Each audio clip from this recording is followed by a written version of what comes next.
Telopolo novambra taona 2026 telopolo novambra 2022 feno 20 taona ny chorale La Voix de l'Archange efa nomboka ny fankalazana ary maro moa ireo hetsika nentina Ana Mariana izany fotoan-dehibe izany ary mbola hoentina Ana Mariana azy ihany koa isan'ireny antsapana izay tontosain'izy ireo tetsy Soamanandrariny omaly.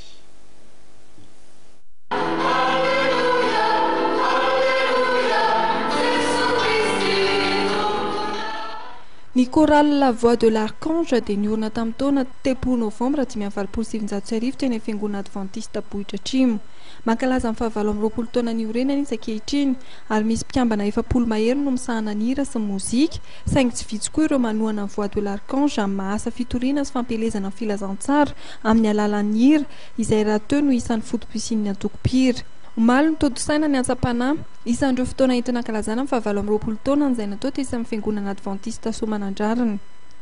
Aratra herintaona ny fankalazana, izany hoe hatramin'ny 30 novambra 2024 rehefa nanomboka ny 30 novambra 2024 izany. Horentsika manaraka eo ihany ny fandaharam-potoana rehetra fa ny alahady eny amin'ny 20 janoary 2024 ny loran'ny Voix de l'Archange ho anao ny antsapana izay atao amin'ny paroisse internationale Landoalo.